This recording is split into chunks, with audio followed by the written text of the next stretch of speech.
नमस्कार दोस्तों, मैं आपका गाइड ओजांक। आपने प्रश्न पूछा कि 12वीं के बाद तैयारी का शेड्यूल क्या होना चाहिए, तैयारी कैसे करें। आप खासतौर पे जब कॉलेज जा रहे हैं, आपके पास समय कम है और आप अपने शेड्यूल को एक ऑप्टिमम रखना चाहते हैं, अच्छे तरीके से उसको करना चाहते हैं। तो आज मैं एक पूरा विधिवत आपके सामने एक शेड्यूल डिस्कस करने जा रहा हूं कि अगर आप कॉलेज के साथ हैं, पढ़ाई कर रहे हैं, उसके साथ साथ आप यूपीएससी की तैयारी के लिए खुद को कैसे प्रिपेयर कर सकते हैं, कैसे झोंके रख सकते हैं। हम बात करेंगे 3 स्टेजेस की, जब आप कॉलेज में हैं और ग्रेजुएशन कर रहे हैं और आप अपनी पढ़ाई को निरंतर चालू रखें। तो जनरली जो कॉलेज डेज होते हैं वो मंडे टू फ्राइडे होते हैं, यानी आपके हफ्ते में 5 दिन आपके उसमें यूटिलाइजेशन होते हैं। अब तीनों चरणों की अलग अलग तरह की पढ़ाई होती है, इसमें फर्स्ट ईयर, सेकेंड ईयर और थर्ड ईयर होता है। अब मैं सबसे पहले बात करूंगा, अगर आप ग्रेजुएशन फर्स्ट ईयर में हैं, 12th कर चुके हैं और ग्रेजुएशन फर्स्ट ईयर आपका चल रहा है, तो वहां पर आपको अपने कॉलेज को ज्वाइन करने के साथ साथ आप जब उसकी पढ़ाई कर रहे हैं तो कोशिश करिए क्लासेस में आप ऑप्टिमम रह सकें। जो टीचर आपको पढ़ा रहा है उस पर ज़्यादा से ज़्यादा आप फोकस करिए, क्योंकि अपने दिमाग में हमेशा ये रखिएगा कि जितना ज़्यादा आप समय बचा पाएंगे उतना ज़्यादा यूपीएससी को दे पाएंगे। याद रखिएगा, यूपीएससी एक जुनून की कहानी है, एक ऐसा समर्पण है जहां हर समय सोते जागते आपको केवल और केवल सिविल सेवा के बारे में सोचना है। आपको उस तरीके के बारे में सोचना है, उस मुकाम के बारे में सोचना है जहां कल को आप लाखों लोगों की जिंदगी में परिवर्तन कर पाएंगे। लेकिन ये जो समर्पण, ये जो त्याग है, वो आपसे सबसे पहले ले लिया जाएगा और उसकी सबसे बड़ी जरूरत है। जब आप अपने क्लासेस में हो, आपके टीचर क्लासेस कर रहे हो, तो आप कोशिश करिए कि जो नोट्स आप बनाइए वो शॉर्ट नोट्स बनाएं या उनको पॉइंट वाइज करें, ताकि आप क्लास की चीजों को ज्यादा से ज्यादा याद रख सकें, ज्यादा से ज्यादा आप उसको समझ सकें। तो ये हमारा पहला चरण रहा। और इसी के साथ साथ अब जब आप घर आते हैं या उसके बाद आप जो है वो अपने घर पहुंचते हैं, हॉस्टल पहुंचते हैं, तो आप सेल्फ स्टडी के लिए टाइम निकालिए। और इस सेल्फ स्टडी के लिए जो डेली आप कम से कम 3 से 4 घंटे आप डिवोट करेंगे अपने यूपीएससी के लिए, आपको ये टाइम आसानी से मिल जाएगा। सुबह 9 बजे आपका कॉलेज है तो 2 बजे आपकी छुट्टी मिल जाती है, आपको छुट्टी हो जाती है, तो आपके पास जो है वो अमूमन 5 घंटे रहते हैं पढ़ने के लिए। कॉलेज के शुरुआती दौर पे जो है वो बहुत ज़्यादा प्रेशर नहीं रहता है, इतना ज़्यादा जो है वो दबाव नहीं होता है।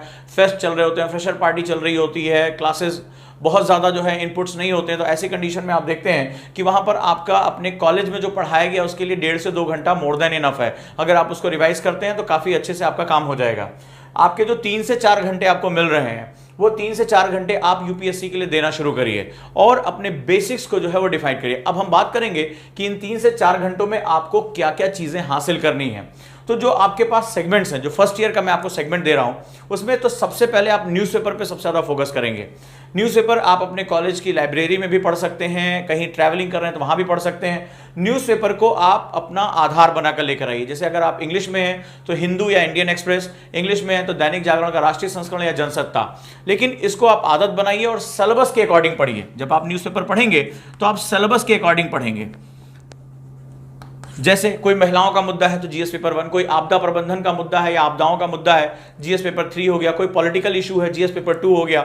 इस तरह की चीजों को आप जो है वो लगातार अपने साथ लेकर आएंगे। दूसरा, यहां पर जब आप शुरुआत करेंगे तो कोशिश करिए जो आपका फर्स्ट ईयर है वो एनसीईआरटी के साथ जुड़ा हुआ हो, एनसीईआरटी आपकी प्रिपेयर हो। एनसीईआरटी जो 6 से लेकर 12वीं तक कुल 52 किताबें हैं यहां पर, जो आपके लिए बहुत इंपॉर्टेंट हो जाती हैं, बहुत महत्वपूर्ण हो जाती हैं। अब ये 51 और 52 बुक्स जो हैं वो काफी बल्कि हो जाती हैं, तो एक तरीका ये है कि आप इनको रीड करिए, इनके नोट्स बनाइए। और सबसे महत्वपूर्ण जो एनसीईआरटी है वो होता है, इसको हम लोग बोलते हैं बीटीएल, बिटवीन द लाइंस, यानी उनकी लाइनों के बीच में जो छुपे हुए मतलब हैं, जो अर्थ हैं, वो समझना आपके लिए बहुत जरूरी होता है। तो आप इसके लिए जो, जैसे अभी हमने एक शुरुआत की इसी बात को देखते हुए कि अपने बेसिक्स को आप जो है वो पूरा कर लें, एक बहुत ही सिंपल, बहुत ही कम फीस में एक एनसीईआरटी कोर्स शुरू किया है, जिसमें अभी तक की जो इंडिया में जितना भी एनसीईआरटी पढ़ाया जाता है, सबसे विविध टीम जो है वो इसी के साथ है। हर सब्जेक्ट के लिए एक डेडिकेटेड टीचर है और एक बहुत ही जो दिल्ली के जाने माने जो टीचर्स अपने अपने सब्जेक्ट के, वो एनसीईआरटी टीच करें, ताकि आपको वही स्टैंडर्ड मिले, न कि कोई एक टीचर अपने सारे सब्जेक्ट पढ़ाता चला जा रहा है। तो यहां हम एनसीईआरटी में वो क्वालिटी लेकर आ रहे हैं, क्योंकि एनसीईआरटी आपकी समझ को विकसित करने का बेस है। तो जो फर्स्ट ईयर है वो आप टारगेट रखिए कि आप एनसीईआरटी को पढ़कर, उनके नोट्स बनाकर, उसके ऊपर ऑब्जेक्टिव क्वेश्चन करके अपने आप को जो है वो 30% तक की तैयारी को अपना बना लेंगे। इसका जो योगदान होता है 30 to 40% होता है, वो यहां पर बेसिक्स आपका तैयार हो जाएगा। और जब आप पढ़ें तो आप कोशिश करें कि बीटीएल पर सबसे ज्यादा फोकस करके रखें, बिटवीन द लाइंस। अब हम बात करेंगे अपनी तैयारी में वीकेंड्स का प्रयोग कैसे करते हैं।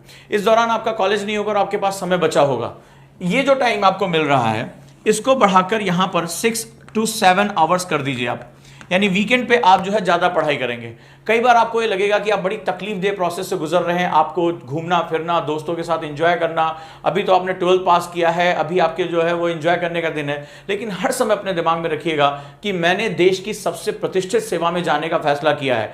आने वाले टाइम में मेरी जिंदगी हमेशा के लिए बदल जाएगी। जब भी आपको थकान होगी, चिड़चिड़ाहट होगी, बोरियत होगी, आपके दोस्त घूम रहे हैं, फेस्टिवल्स में जा रहे हैं और आप अपने आप को वीकेंड में भी पढ़ाई में झोंके रहेंगे, तो हमेशा अपना मकसद, अपने आदर्शों को याद रखिएगा कि आप देश की सबसे प्रतिष्ठित परीक्षा में हैं। आप याद करिएगा कि जो पावर, जो रचनात्मकता, जो प्रतिष्ठा आपको आने वाले समय में मिलेगी, वो आपके समकक्ष जो आज घूम रहे हैं, एंजॉय कर रहे हैं, उनको वो सब नसीब नहीं होगा। तो जो ये समर्पण आप देते रहेंगे वो आपको गहरे समय में, तकलीफ के समय में आगे लेकर जाएगी। तो इस तरह जो है वो आप फर्स्ट ईयर में अपने सेगमेंट्स को लेकर आगे चलेंगे। अब हम बात करते हैं जब आप अपने ग्रेजुएशन के सेकेंड ईयर में आ जाएं। सेकेंड ईयर वो टाइम होता है जहां आप यूपीएससी के लिए बहुत सीरियस अप्रोच लाना शुरू करेंगे, क्योंकि आप 21 साल होते होते या अपने फाइनल ईयर में आते आते आप इस परीक्षा को देने के लायक हो जाएंगे। याद रखिएगा इस बात को। आप ग्रेजुएशन फाइनल ईयर में भी अगर आप 21 वर्ष पूरे हो रहे हैं अर्हता के हिसाब से, तो आप ये परीक्षा दे सकते हैं और देश के सबसे कम उम्र के आईएएस ऑफिसर बन सकते हैं। कई बार यह देखा जाता है कि जो एक परंपरा चली आ रही है कि अभी क्या, अभी 25-26 साल के हो जाएं तब यूपीएससी के बारे में सोचेंगे।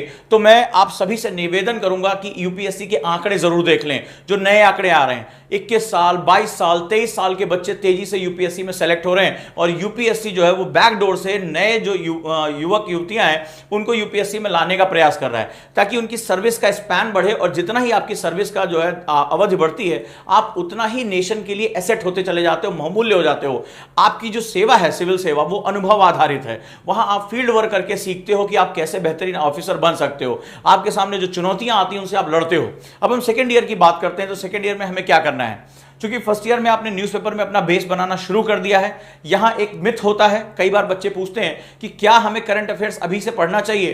तो मैं आपको बता दूं कि यूपीएससी पैराशूट स्टूडेंट को अवॉइड करता है। आप ये सोचिए कि आप एक साल का करंट अफेयर्स पढ़ के उनको आंकड़े रट के यूपीएससी में कुछ कर पाएंगे, तो ऐसा संभव नहीं है। यूपीएससी मुद्दों पर और विवादों पर बहुत फोकस करती है, और मुद्दों यानी इश्यूज पे और कॉन्फ्लिक्ट्स पे अपना एक दृष्टिकोण बनाना एक लंबी प्रक्रिया होता है।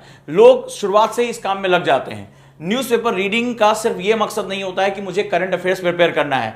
न्यूज़पेपर रीडिंग का जो सबसे बड़ा मकसद होता है वो होता है थॉट्स को डेवलप करना, कॉन्टिन्यूटी को बनाए रखना, और जो विचार आ रहे हैं, चाहे वो उसके पक्ष में आ रहे हो चाहे उसके विपक्ष में आ रहे हैं, उन विचारों पर अपनी एक पकड़ बनाए रखना। तो अगर आप यूपीएससी में जाना चाहते हैं तो न्यूज़पेपर रीडिंग को अपनी आदत का हिस्सा बनाइए। कई बार आप ये कहते हैं हमें समझ में नहीं आ रहा, तो फर्स्ट ईयर में तो मैं आपसे कहूंगा कि आप बस पढ़ने की आदत डालिए। आप नोट्स नहीं बना रहे, कोई बात नहीं, कोई परेशानी वाली बात नहीं है। बस अगर कल को ये बात हुई कि प्रधानमंत्री हमारे किस राष्ट्र में गए, हाउडी मोदी का कॉन्सेप्ट कहां पर जो है वो ऑर्गेनाइज हुआ, ईरान के साथ हमारा मुद्दा क्या है, तो आपको अनसुना नहीं होना चाहिए। आपको ऐसा नहीं होना चाहिए अरे पता नहीं किस बारे में बात कर रहे हैं। आपको ये पता होना चाहिए कि इस समय जीडीपी क्या चल रही है, राष्ट्र में बैंकिंग व्यवस्था में क्या चल रहा है, पॉलिटी में क्या हुआ, मोटर व्हीकल एक्ट क्या नया आया है, उसमें आपको बस उनके बारे में एक जानकारी होनी चाहिए। धीरे धीरे ये जानकारियां छनते हुए आपके गहरे मस्तिष्क में पहुंचेंगी और अब आप यहां पर जो है उस पर एडवांसमेंट कर पाएंगे। सेकेंड ईयर के टाइम में आपको यहां जो सबसे इंपॉर्टेंट फोकस करके रखना है वो अब आप हायर स्टडीज के लिए जाएंगे, यानी यूपीएससी प्री की प्रिपरेशन पे आप लग जाएंगे। तो जो बेसिक बुक्स हैं आपकी, आप यहां पर जैसे बर्नवाल हो गया, जैसे अगर हम बात करें खुल्लर हो गया ज्योग्राफी के लिए, रमेश सिंह हो गया आपकी इकोनॉमी के लिए, ये सब चीजें जो है वो आप अध्ययन करना शुरू कर देंगे। इतिहास के लिए जो आप बेसिक जो है विपिन चंद्रा की बुक्स आप प्रेफर कर सकते हैं, या आपने स्पेक्ट्रम तो एटलीस्ट आप सेकेंड ईयर में पढ़ना जरूर शुरू कर दें। अगर विपिन चंद्रा आप नहीं पढ़ पा रहे हैं तो स्पेक्ट्रम जरूर पढ़ें। इसके साथ साथ जो और किताबें हैं, जैसे अगर हम बात करें तो सुभाष कश्यप की बुक आपके लिए बहुत इंपॉर्टेंट रहेगी अगर आप सेकंड ईयर में हैं पॉलिटी के लिए। लक्ष्मीकांत तुरंत मत जाएगा, क्योंकि लक्ष्मीकांत में कई इंफॉर्मेशंस ऐसी हैं जो फ्रेशर को समझने में बड़ी दिक्कत करती हैं। तो जो सुभाष कश्यप में बुक लिखी है वो एक टेक्स्ट की तरह लिखी है, जहां पर आप एक रुचि, जिसमें 2 पार्ट आते हैं, वो दोनों पार्ट आप अध्ययन करना जरूर शुरू करें। साथ ही साथ न्यूज़पेपर के साथ जब आप अटैच रहेंगे तो आपको ये चीजें पता चलती रहेंगी। तो सेकेंड ईयर में भी आप सेम टाइम टेबल फॉलो करें। अगर संभव हो तो अपने वीकेंड्स में 1 घंटा आप ऐड करना शुरू कर दें। आपको हर वीक में 2 घंटे एडवांस मिलना शुरू हो जाएगा। लेकिन जब आप सेकेंड ईयर में आएंगे, अब छोटे छोटे शॉर्ट आंसर्स लिखें। यानी इसके साथ मैं एक चीज और अटैच करूंगा और वो है आंसर राइटिंग। इसमें छोटे छोटे शॉर्ट आंसर्स, मुश्किल से 50 वर्ड 100 वर्ड के अंदर आंसर राइटिंग करें। इसका आपको लाभ ग्रेजुएशन में भी मिलेगा और साथ साथ आपकी आंसर राइटिंग प्रैक्टिस भी शुरू हो जाएगी। हाँ, याद रखिएगा, दीर्घ उत्तर आप मत लिखिएगा, लॉन्ग आंसर जो 150 200 वर्ड के अभी मत लिखिएगा, क्योंकि आपके शब्दों की संरचना भी बनना बहुत आवश्यक है। पॉइंट में आप लिख सकते हैं, लेकिन आप आंसर राइटिंग करिए, भले चाहे डेली एक आंसर छोटा सा लिख लीजिए, वीकेंड पे 3 से 4 आंसर लिख लीजिए, आप उसको कंटिन्यू करके रखिए। तो ये सेकेंड ईयर का सेगमेंट है, सेम चलता रहेगा। अब थर्ड ईयर आ जाता है। थर्ड ईयर में कॉलेज में आपको थोड़ा सा दबाव कम हो जाता है, कॉलेज में भी आपकी जान पहचान हो जाती है, आप जो है वो धीरे धीरे चीज़ों को मैनेज करना सीख जाते हैं। तो यहाँ पर जो है सेगमेंट ये होता है कि आप अपने टीचर से भी अच्छी जान पहचान बना लेते हैं, वो भी देखते हैं कि आप लगातार 2 सालों से बहुत अच्छा एकेडमिकली कर रहे हैं, सिविल सेवा में आपका बहुत रुझान है। तो हर टीचर ये चाहता है कि मेरा स्टूडेंट आगे बढ़े, मेरा नाम हो, और कल को अगर आप सिविल सेवक बनते हैं तो सबसे ज़्यादा अगर दुनिया में किसी को खुशी होगी तो आपके टीचर को होती है, आपके माता पिता को होती है। तो आपसे उनसे सहयोग, उनसे आप सीधे सीधे बात करें कि मैडम मैं 2 वर्षों से लगा हुआ था और मेरा बेस जो है वो रेडी हो रहा है, अब मैं अपने एडवांस के लिए जाना चाहता हूं, आपकी उसमें मदद चाहिए। आप देखेंगे आपका टीचर जो है सहर्ष इस बात को स्वीकार करेगा और आपकी जो है मदद करने के लिए आतुर रहेंगे। अब ये जो थर्ड स्टेज है बड़ा क्रूशियल स्टेज है, यहां पे आपको हायर लेवल की बुक्स पढ़नी पड़ेंगी, जैसे विपिन चंद्रा हो गया, शेखर बंदोपाध्याय हिस्ट्री के लिए हो गया, इकोनॉमिक्स के लिए इकोनॉमिक सर्वे हो गया, इंडिया ईयर बुक हो गई, इसी तरह की जो लक्ष्मीकांत की बुक हो गई ये इसके साथ हो गया, गवर्नेंस की बुक ये आपको पढ़ना पड़ेगा। तो अब आप यहां पर हायर स्टडीज के लिए डिवोट करेंगे, और जो आपकी आंसर राइटिंग है वो लॉन्ग आंसर के लिए यानी 150 वर्ड के लिए चला जाएगा। साथ ही साथ जो थर्ड ईयर में एक और एडिशन होगा और वो होगा आपके ऑप्शनल के लिए। इस समय तक आप तैयार हो चुके होंगे अपने ऑप्शनल को चुनने के लिए, सेकेंड ईयर में ही आपको पता चल जाएगा कि आपका ऑप्शनल क्या होना चाहिए। ऑप्शनल बहुत ही केयरफुल होकर चुनना है। आप चाहे तो अपने ग्रेजुएशन के सब्जेक्ट चुन सकते हैं, या जिन सब्जेक्ट्स में आपको जीएस पढ़ने के दौरान रुचि पैदा हुई हो, चाहे वो भूगोल हो, चाहे वो इतिहास हो, चाहे वो पॉलिटिकल साइंस हो, समाज शास्त्र हो, हिंदी साहित्य हो, कुछ भी अगर आपको लग रहा है कि वो आपकी रुचि है, वो आपका सेगमेंट बन सकता है। आप थोड़ी स्टडी भी करते हैं क्योंकि आपको पता चल जाता है कि इसमें मार्क्स अच्छे आ रहे हैं, कहाँ से रैंकिंग अच्छी आ रही है, कहाँ का पेपर जो है वो हमारी समझ में आ रहा है, मेरी रुचि किस में है, इन सब चीज़ों को आप क्राइटेरिया करना शुरू कर देंगे। तो ये काम आप सेकेंड ईयर से ही करेंगे, ताकि अगर आप 2 या 3 ऑप्शन पढ़ने के बाद, मान लीजिए आपने सेकेंड ईयर में हिस्ट्री ले लिया और कुछ समय बाद आपको लगा कि हिस्ट्री आपको नहीं समझ में आ रही है, या बोरियत हो रही है, या डाटा याद नहीं हो रहा है, तो आप सेकेंड ईयर के अंत तक आते आते उसको चेंज कर सकते हैं। लेकिन आप एग्जाम की तैयारी के समय इसको चेंज करना आपके लिए बहुत घातक होगा। तो आप थर्ड ईयर में आते आते अपने ऑप्शन को फाइनलाइज करके उसकी प्रिपरेशन भी करना शुरू कर दीजिए, उस पर विचार करना शुरू कर दीजिए, और यहीं पर सेम आप अध्ययन करते जाइए। ये जो आप डेली अध्ययन है ये 4 to 5 आवर्स अब आप करना शुरू कर दीजिए। इस समय आप अपने लक्ष्य के बहुत करीब पहुंच चुके होंगे, तो जो आपका वीकेंड का टाइम है वो 8 से 9 घंटे आपके डेडिकेशन के लिए जाना चाहिए। यकीन मानिए इस समय तक आपको थकान भी हो रही होगी, एक आपको घबराहट भी हो रही होगी, लेकिन अपने मन में याद दिलाएगा कि ये फाइनल स्ट्रोक का समय है। अगर ये साल जो थर्ड ईयर है आपका, अगर ये साल बहुत अच्छा निकल गया तो यकीन मानिए आपको सफल होने से और देश का सबसे कम उम्र का आईएएस होने से कोई रोक नहीं पाएगा। कई बार ये होता है कि अरे अभी ग्रेजुएशन कर लें, एंजॉय कर लें, बाद में देखेंगे। नहीं, जिसको तैयारी करनी होती है, जिसको टॉप रैंक लेकर आना होता है, जिसको इतिहास रचना होता है, वो 12th के बाद बहुत गंभीरता से अपनी तैयारी को शुरू कर देता है। मैं ये नहीं कहूंगा कि ग्रेजुएशन फाइनल में आपका सिलेक्शन हो ही जाएगा, लेकिन यकीन मानिए जब आप एग्जाम देने जाएंगे और एग्जाम में आपकी जो गलतियां होंगी वो आप 1 साल के भीतर आसानी से सुधार सकेंगे। अब अंदाजा लगाइए कि अगर आप ग्रेजुएशन के बाद शुरू करते हैं और सेम यही प्रक्रिया से गुजरते हैं, एनसीईआरटी, फिर इंटरमीडिएट बुक्स, फिर उसके बाद एडवांस बुक्स, उसके बाद आंसर राइटिंग, फिर आपको 2 से 3 साल लग जाते हैं, यकीन मानिए। और उसके बाद जब आप एग्जाम देने जाते हैं और फिर गलतियां होती हैं तो फिर सुधारने के लिए आपके पास समय नहीं होता है। तब तक आपका बेशकीमती 3 से 4 साल निकल चुका होता है और आपका बैचमेट हो सकता है कि आपका बहुत सीनियर मोस्ट ऑफिसर के रूप में वो तैनात भी हो जाए, वो नियुक्त भी हो जाए। इसीलिए कहा जाता है early birds gets the worm, जो सबसे पहले काम शुरू करता है उसी को सबसे ज्यादा मिलता भी है। तो ये रहा 3 जो हमारे सेगमेंट्स हैं, 3 साल का जो हमारा इनपुट्स है, इस हिसाब से उसको तैयारी करिए। सेकेंड ईयर में अगर आपको लग रहा है कि आपके पास कोई गाइडेंस नहीं है, तो जब आप सेकेंड ईयर में आते हैं तो यहां पर भी हमारे पास 2 ईयर का जो है कॉन्सेप्टर बैच अवेलेबल है ऑनलाइन। एक तो कक्षा कार्यक्रम हमारे पास बहुत ही खूबसूरत है केवल 35 बच्चों के लिए। फर्स्ट ईयर के लिए आप एनसीईआरटी प्रेफर कर सकते हैं और अपनी पढ़ाई को एक नया आयाम दे सकते हैं। जो दोस्तों मैंने टाइम टेबल बनाया, जो स्टेजेस बनाए हैं, उनको फॉलो करिए और अपने अंदर हमेशा विश्वास करिए। जब भी आपको वीकेंड में समय मिले, एकांत में बैठिए, अपनी डायरी लिखिए। आपके मन में निराशा आ रही होगी, ऊब हो रही होगी, आपको लग रहा होगा कि आप संसार से पिछड़ रहे हैं, आपके दोस्त एंजॉय कर रहे हैं, रोज नई नई फोटोज लगा रहे हैं और आप एक बंद कमरे में पढ़ाई कर रहे हैं। हमेशा अपने मकसद को अपनी दीवार के सामने रखिए, उस पर एक घोषणा पत्र लिख दीजिए, मैं फलाना अपना नाम इस व्यक्ति को आईएएस बनकर रहूंगा, और रोज उसको याद करिए, रोज उसको देखिए और अपने मन में विश्वास करिए कि अगर कोई सिलेक्शन ले सकता है तो मैं।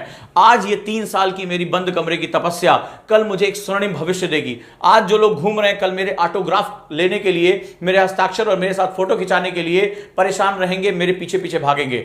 जो मेहनत करता है वही इतिहास लिखता है, लेकिन मेहनत हमेशा सही समय पे होनी चाहिए, सही तरीके से होनी चाहिए, और यह तरीका बहुत ही जांचा परखा है। इस वे में आप पढ़ाई करते हैं तो देखिए आप कैसे एक स्वर्णिम भविष्य लेकर निकलते हैं, और यही ओजांग आईएएस एकेडमी का हमेशा प्रयास रहा है। कोई भी प्रश्न हो कमेंट बॉक्स में जरूर पूछें और अपनी जो डाउट्स हैं वो हम तक पहुंचाएं, ताकि इनका वीडियो बनाकर मैं आपके प्रश्नों का सॉल्यूशन सही समय पर दे सकूं। धन्यवाद दोस्तों।